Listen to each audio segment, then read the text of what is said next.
नहीं, मैं सिया राम का मिलन बिल्कुल भी नहीं होने दूंगी। इन दोनों को एक कभी नहीं होने दूंगी, कभी नहीं।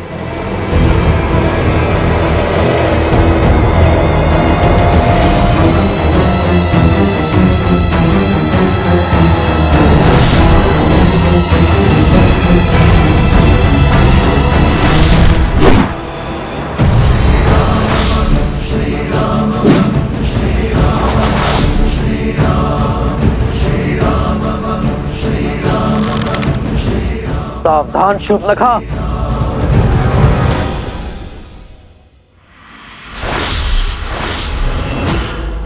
नहीं होने दूंगी मैं ये मधुर मिलन, नहीं होने दूंगी इस वियोग का अंत। जो करना है कर लो राम, ले सकते हो तो ले लो मेरे प्राण।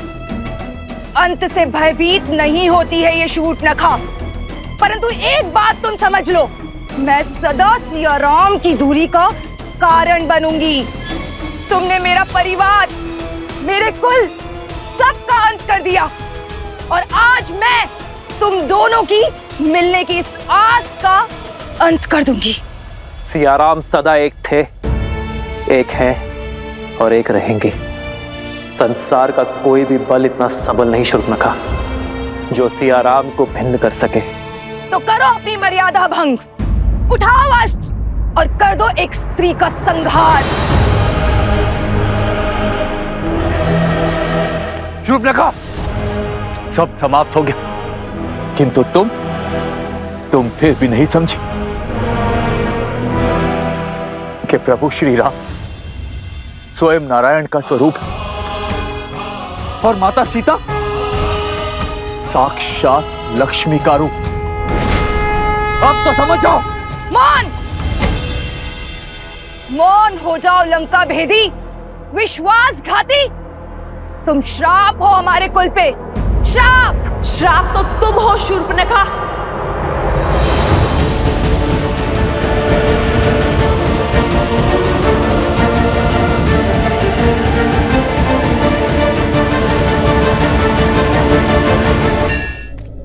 केवल अपने कुल के लिए नहीं, इस संपूर्ण समाज के लिए तुमने स्त्री के जिस रूप को इस समाज में प्रस्तुत करने का प्रयास किया है, उस रूप में स्त्री समाज में केवल अवसाद, दुख और पीड़ा ही लेकर आती है। मिथ्या है ये, मिथ्या। तुम्हारे जैसी अबला की निर्बल सोच है ये। निर्बल तो वो होता है जिसके मन को प्रतिशोध की चोट कचोटती है। तुम अपने प्रतिशोध की पूर्ति के लिए अपने पूरे कुल के अंत का साधन बने। इस यात्रा में अपने पुत्र, अपने भतीजे मेघनाथ, अतिकाय, अपने भाई खरदूषण, कुंभकर्ण, दशानन रावण के अंत का साधन बने। इस घोर संग्राम के बाद भी तुमने अपने भाई सहस्त्रमुख रावण को समझाकर उसका पथ बदलने का प्रयास नहीं किया, बल्कि उसे भड़काया और अपनी मलिन सोच और अपनी मलिन इच्छा की पूर्ति करने की चेष्टा करती रही। तुम जैसी स्त्रियां समाज में द्वेष उत्पन्न करती है, परिवारों के कलह का कारण बनती है, आने वाली पीढ़ियों का संहार करती है, आने वाली पीढ़ियों का सर्वनाश करती है।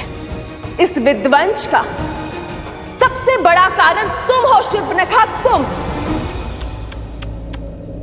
इतना भोला मुख और मन कितना कुटिल, अपने शब्दों से महान बनने का स्वांग कर रही हो।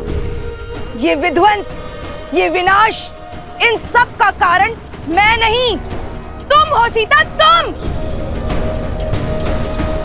तुमने मारा है मेरे भैया को। दोषारोपण से स्वयं के पाप नहीं छुपा करते। और रही बात सिया राम के वियोग के, तो संसार में कोई ऐसा बल, कोई ऐसा छल नहीं जो हमें पृथक कर सके। और जब सिया राम भिन्न हुए तो किसी उद्देश्य के लिए हुए, और आगे भी हम अपने उद्देश्य की हर कसौटी पर खड़े उतरेंगे। और ये दूरी केवल हमारे तन की है। हमारे मन तो उसी दिन एक हो गए थे जिस दिन अग्नि को साक्षी मानकर हम विवाह के बंधन में बंधे थे।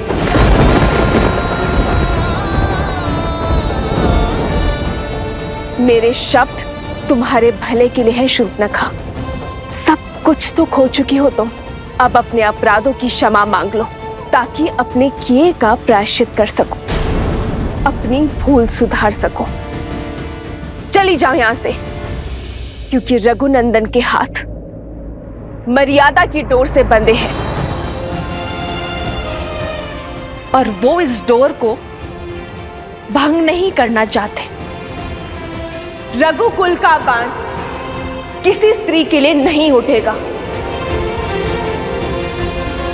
तुम भले ही असुर हो, परंतु हो तो स्त्री ही, और नारी का सम्मान करना रघुवंशी भली भांति जानते हैं।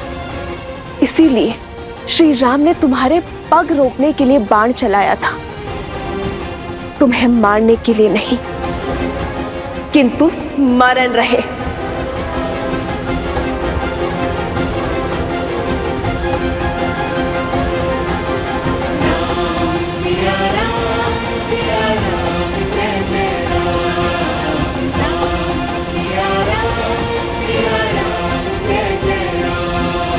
यदि पुनः तुमने रघुकुल पर कुदृष्टि डाली तो तुम्हारा संहार मैं स्वयं करूंगी।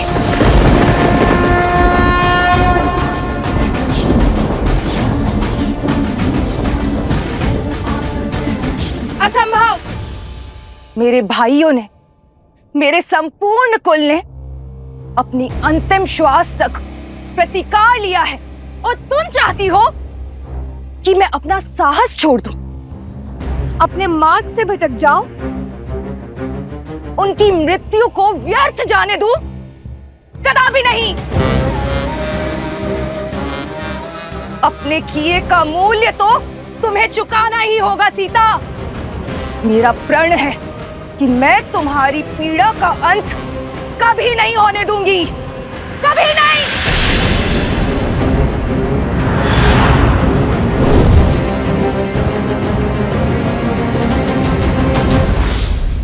जन्म जन्म का है ये संगम, राम रतन सीता वैभव धन।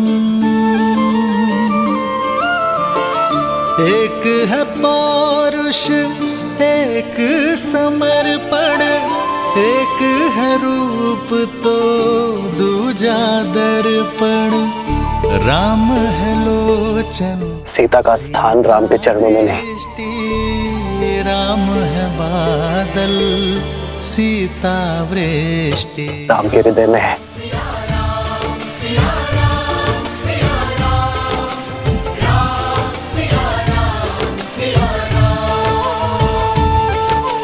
राम सिया राम सिया राम सिया राम, राम सिया राम सिया राम, सिया राम सिया राम सिया राम,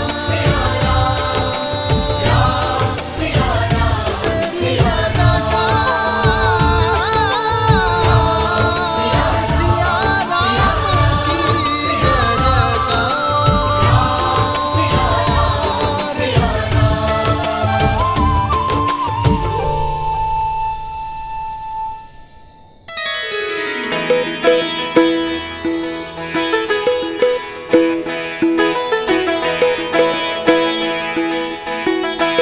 प्रभु, आपका ये अलौकिक मिलन अयोध्या पे छाए दुख के हर बादल को हटा देगा, नगर भर के मन में खुशियों का संचार कर देगा। प्रभु,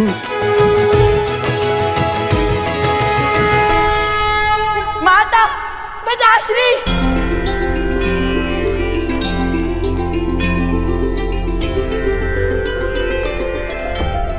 पुत्र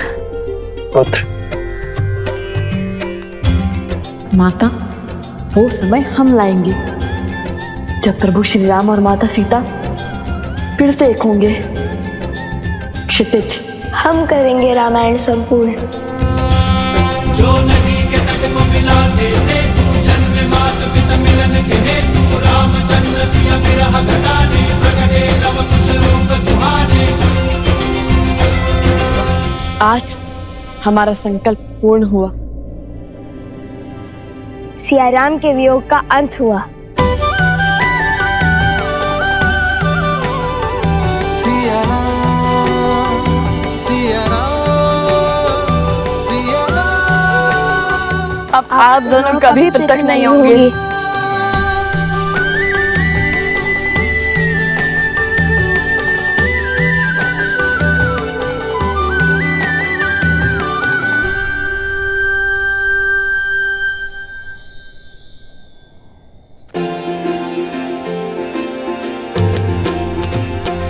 हो मंगल भवन मंगल हारी द्रवहु सुदशरथ अजर बिहारी।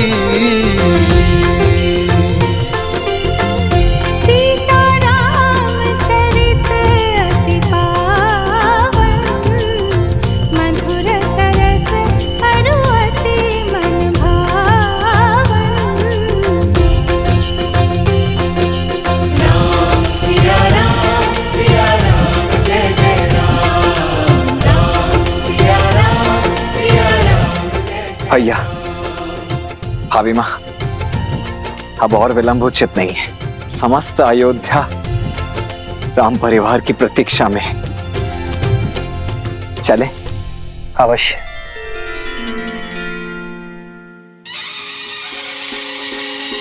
नहीं और भाई सूरज जागा पाए अमृत ये मन प्यासा पतझड़ की नाम दुष्ट आई बनते जैसे सुन पाई।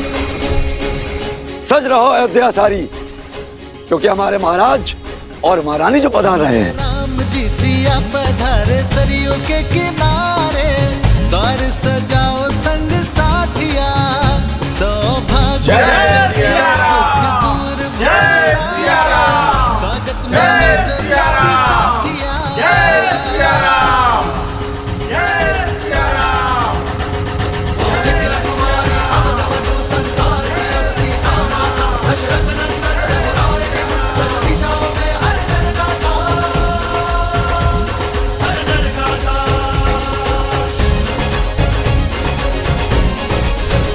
सिया राम, सिया राम, सिया राम, सिया राम। हमें क्षमा कर दीजिए महारानी सीता, हमें क्षमा कर दीजिए। हमारे कारण आपको वियोग का घोर दंश झेलना पड़ा, इतने संकट उठाने पड़े। हमें क्षमा कर दीजिए महारानी सीता। महारानी हमें क्षमा कर दीजिए। हमें क्षमा कर दीजिए महारानी। हमें क्षमा कर दीजिए महारानी। रथ रोको सारथी।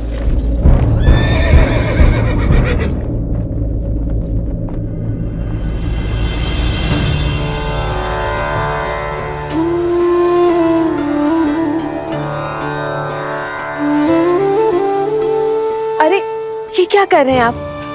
इसकी कोई आवश्यकता नहीं है। उठिए। आवश्यकता है देवी सीता, आवश्यकता है।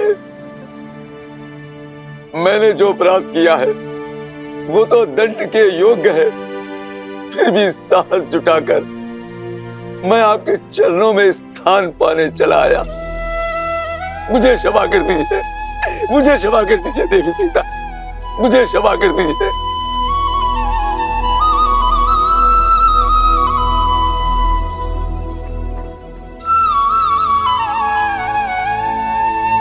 जब आपकी पत्नी ने आपको क्षमा कर दिया है तो मैं कौन होती हूँ आपको दंड देने वाले? इसे एक बुरा स्वप्न समझकर भूल जाइए और राम राज्य की परिकल्पना को साकार करने में जुट जाइए। शुभ घड़ी है। चलिए अपने आंसू पोंछिए और आप भी।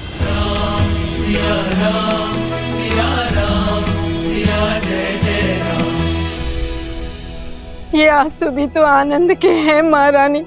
आज आपको इस नगर, इस देश में देखकर मेरे सिर से अपराध का भार हट गया। अब जब मैं प्राण त्यागूंगी, इस संतोष के साथ त्यागूंगी कि मैं आपके दुख का कारण तो बनी, किंतु आपको सुख में पुनः घर लौटते देखने की साक्षी भी बनी। आज मेरा मन तृप्त हो गया महारानी, तृप्त हो गया।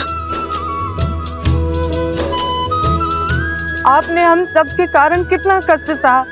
आपके त्याग से हम स्त्रियों को समाज में समान अधिकार मिला।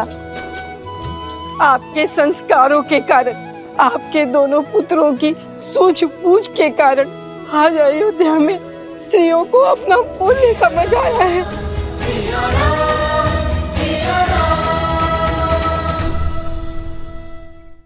आशा है संसार इस सीख को स्मरण रखेगा। जब जब स्त्री पुरुषों के कंधे से कंधा मिलाकर चलेगी, तब तब समाज उन्नति की ओर अग्रसर होगा। और जब जब पुरुष स्त्री के कंधों पर पांव रखकर उनका दमन करेगा, तब तब उन्नति की गति रुकेगी। एक योग्य बालक अपने परिवार को आगे लेकर जाता है, किंतु एक योग्य बालिका पूरे समाज को आगे लेकर जाती है। और ये सब नारियों के प्रयासों के कारण ही संभव हो सकता है। ये जो संस्कार आपने पाए, इस सीख को अपनी आने वाली पीढ़ियों को अवश्य देना। जय सिया राम, जय सिया राम, जय सिया राम, जय सिया राम।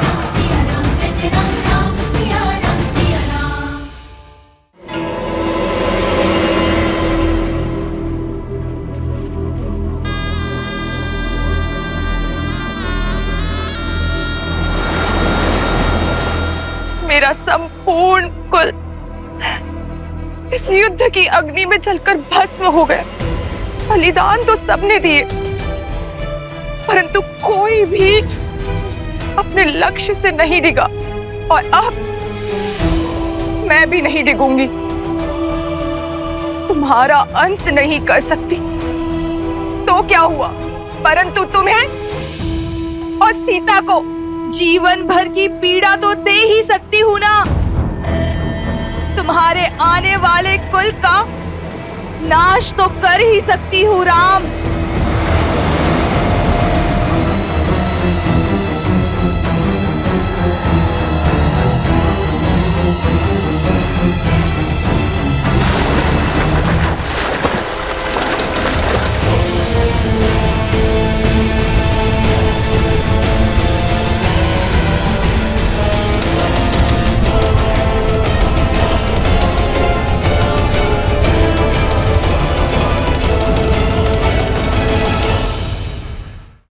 मेरे अयोध्या वासियों, आज वो शुभ दिन आ गया। लोक अपवाद की जिस असुरी ज्वाला में समस्त कौशल राज्य जल रहा था, आज उस असुरी शक्ति का संहार हुआ। और उसका श्रेय देवी सीता को जाता है।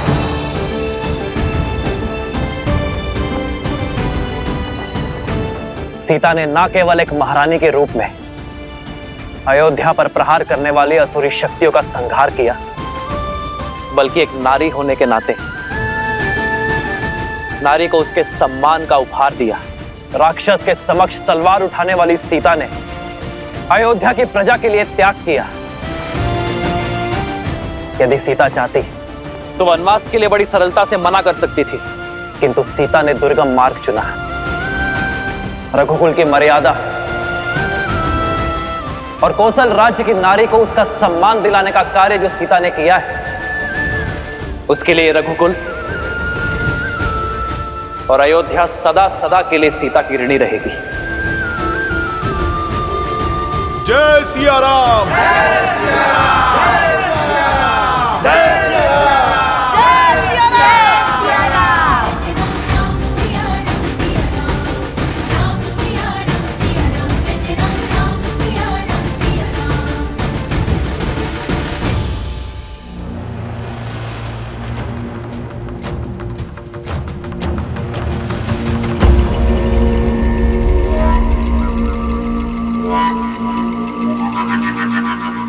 उठो पिंगलाक्ष, तुम्हारा तप पूर्ण होने का समय आ गया है।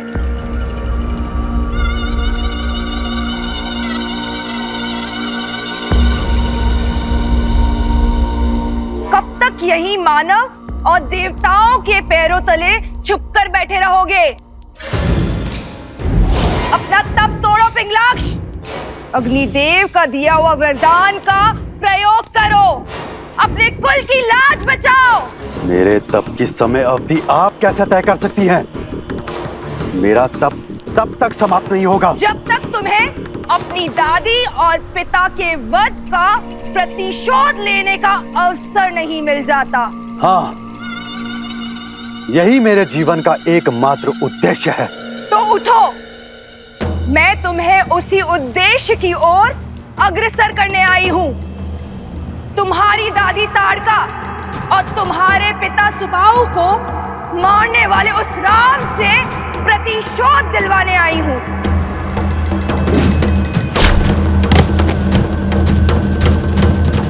उस राम ने ही तुम्हारी दादी और पिता को मारा है, तुम्हारे जीवन में विध्वंस बोया। अब मैं तुम्हें प्रतिशोध लेने का अवसर देती हूँ, उसके पुत्रों को मारने का मार्ग बताती हूँ।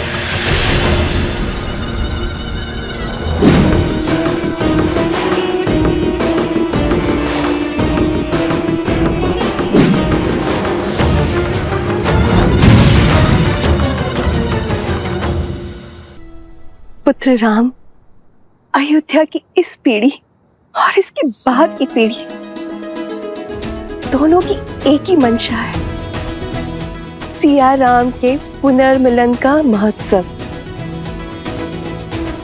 इनकी ये इच्छा पूर्ण करोगे ना? हाँ हाँ, महोत्सव तो होना ही चाहिए। हाँ हाँ, अवश्य होना चाहिए। हाँ हाँ, अवश्य होना चाहिए। अवश्य होना चाहिए।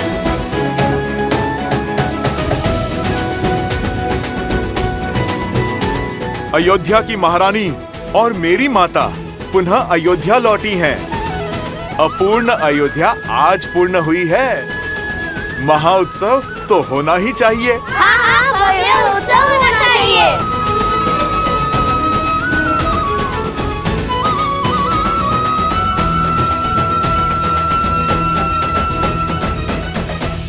उत्सव होगा पुत्रों, अवश्य होगा। और ये उत्सव पूरा अयोध्या, पूरा जनमानस और समस्त भारतवर्ष मनाएगा।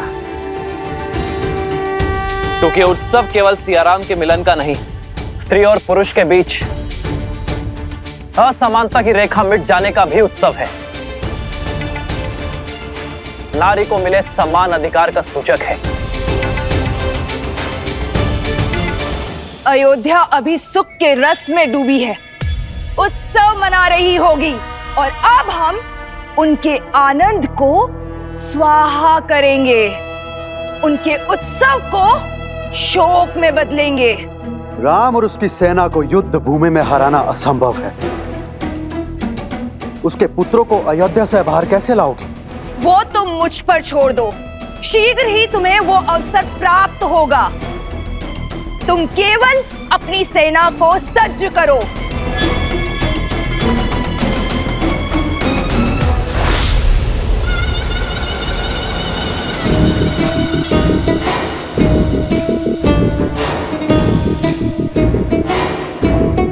जो अपने कुल का नाश होने का कारण बनी हो, उस पर विश्वास करना सरल नहीं। स्मरण रहे, यदि कुछ भी अनिष्ट हुआ तो मेरी अग्नि सबसे पहले तुम्हें जलाकर भस्म करेगी शूर्पणखा। भैया, मैं तो कहता हूँ इस पुनर्मिलन के महोत्सव में राजा, महाराजा, संतगण और सभी ऋषियों को आमंत्रित किया जाए। ये उत्सव इतना बड़ा हो कि ये संसार आने वाली कई सदियों तक स्मरण रखे।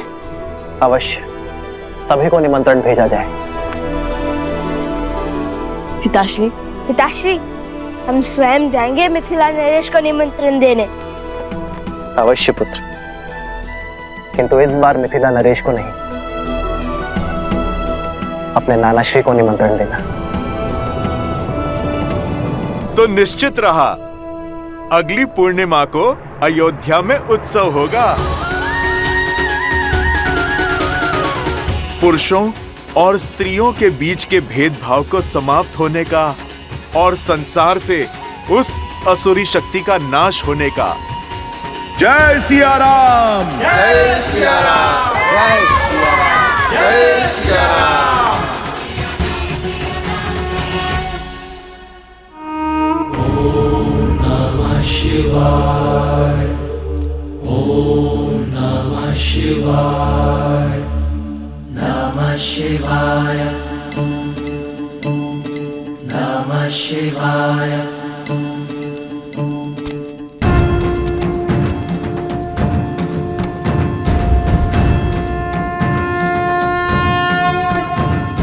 मिथिला जाने को सच हो गए दोनों। ओम नमः शिवाय। मैंने, तुम बोलो।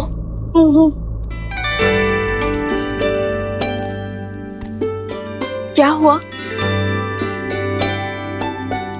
और तुम सब यहाँ क्या कर रहे हो? माता, वो हम सभी का मत था कि जाने से पूर्व आपके हाथों से बना स्वादिष्ट भोजन मिल जाता तो आप यहाँ हैं तो ये बेचारे तो वर्षों से प्रतीक्षा कर रहे हैं आपके हाथों के भोजन खाने को। यहाँ आओ। गुरुवर वशिष्ठ का आदेश है कि शुक्ल पक्ष के शुभ दिन पर ही मैं और तुम्हारे पिताश्री अयोध्या के सिंहासन पर विराजमान हो। तब तक मैं वहां नहीं जा सकती, यहीं रहूंगी। दृष्टि का आनंद लेने के स्थान पर आप पुनः वनवासिनी बन गई।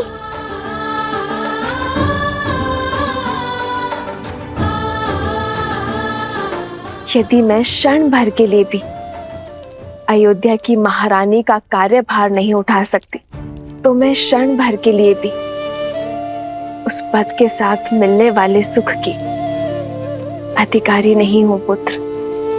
और यहाँ तो प्रश्न पूरे 16 पहर 2 दिवस का है। कितने उत्सुक थे आपके हाथ का भोजन ग्रहण करने के लिए। इतना सुना था हमने। जहाँ एक क्षण बिताना भी असंभव है, वहाँ 2 दिवस कैसे काटेंगे हम?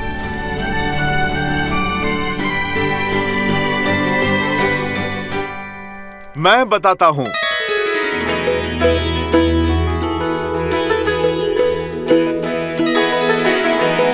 हनुमान जी,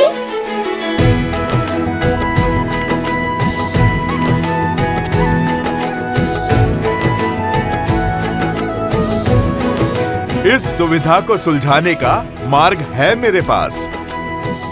ऐसा अद्भुत मार्ग जिससे तुम्हारा समय भी कटेगा और माता के हाथों बने भोज का आनंद भी 2 गुना हो जाएगा।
मृत्यु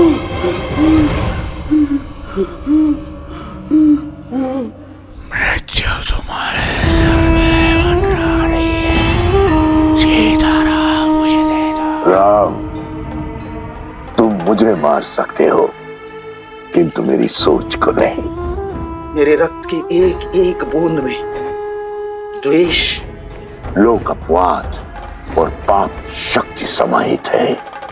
और जब तक मेरे रक्त की एक बूंद में इस व्यक्ति की धमनियों में समाहित है, तब तक मैं पराजित नहीं होऊंगा। अब मैं अपनी असुरी शक्ति के बल पर इस भोले भाले व्यक्ति की सहायता से वो स्वांग रचूंगा, वो रेखा खींचूंगा जिसे लांघ कर सिया राम कभी भी एक नहीं हो पाएंगे। सहस्त्रमुख रावण की सोच के रहते सीता के मस्तक से अपमान का कलंक कभी नहीं मिटेगा। सुना है राम राज्य में प्रश्नों के उत्तर मिलते हैं, दंड नहीं। फिर एक अयोध्या वासी की दुविधा तो तुम सुलझाओगे ही राम। उसके प्रश्न के उत्तर तो तुम दोगे। वो प्रश्न जो पुनः तुम्हें सीता के पृथक कर देगा।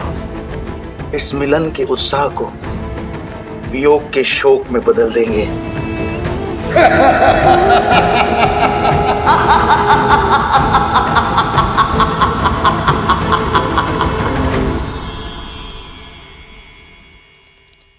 ये देखो बालकों, एक नहीं दो उपाय हैं। पहला उपाय ये है, तुम सब लवकुश के साथ मिथिला चले जाओ। और दूसरा ये जो मैंने माता सीता से ही सीखा है। सब लो।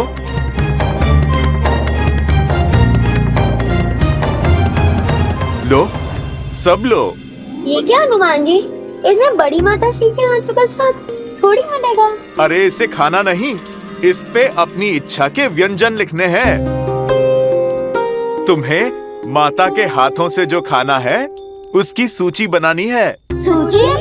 अर्थात माता को तो भांति भांति के पकवान बनाने आते हैं। कहाँ से आरंभ करें और कहाँ पे अंत, कुछ समझ नहीं पाओगे। इसीलिए मैं आपसे कहता हूँ, आप सब मिथिला जाइए लवकुश के साथ।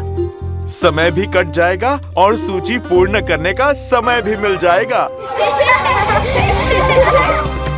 अरे हनुमान जी, ये तो सुकोमल राजकुमार हैं। इनकी भूख आपके समान नहीं है। मिथिला क्या, ब्रह्मांड का भ्रमण भी कराए तब भी आप जितनी विराट सूची नहीं बना पाएंगे। इनके लिए तो एक एक व्यंजन ही बहुत है। कदापि नहीं, हम कौशल राज के राजकुमार हैं, श्री राम के भतीजे हैं। चुनौती लेकर पीछे नहीं हटते। देखिएगा हनुमान जी, ये भोज आपके भोज से भी अधिक प्रसिद्ध और परिपूर्ण होगा।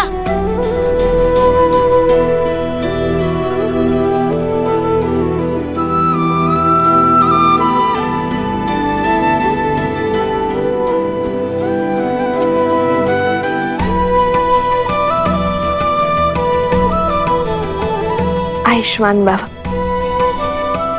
अपने नाना श्री को मेरा नमन कहना। अवश्य माता, हम मिथिला नरेश को। कुश, हर बार नाना श्री को मिथिला नरेश क्यों कहते हो? नाना श्री कहो।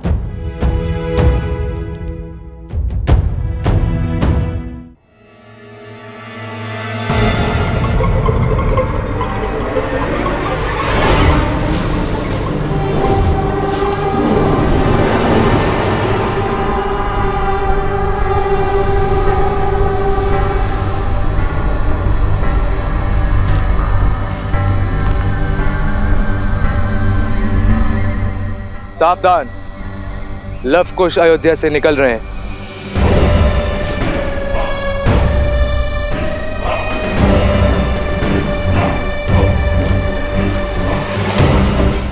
कहा था ना मैंने कि प्रतिशोध प्रतीक्षा में है, अवसर शीघ्र ही मिलेगा।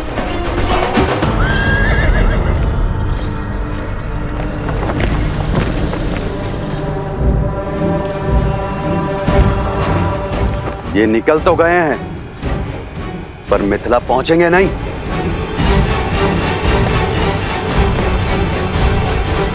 आगे बढ़ो। नहीं, इन्हें यहां मारने से क्या मिलेगा? संसार समझेगा कि कुछ असुरों ने अपना प्रतिशोध लेने के लिए इन्हें यहां मार डाला। प्रतिशोध की अग्नि तो तब शांत होगी जब इन्हें इनके परिवार वालों के सामने उस भूमि से निकली हुई सीता को अपने घर और जीवन में स्थान देने वाले जनक के सामने मारेंगे, और तब जाकर असुरों की खोई हुई प्रतिष्ठा और संसार के मन में हमारा भय पुनः लौटेगा।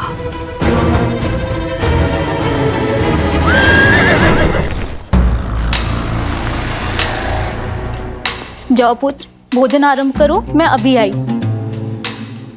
देखिए ना कितने दुर्लभ पुष्प लेकर आई हूँ। आधे माह तक सुगंध देते हैं ये, और मुरझाते भी नहीं है।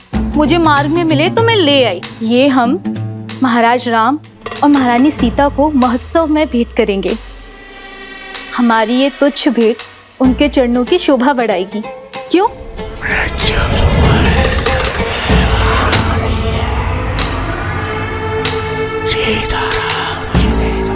तुम्हारी जान बख्श दी जाएगी। उपहार तो उन्हें मिलना ही चाहिए, क्यों? जी। किंतु ये नहीं।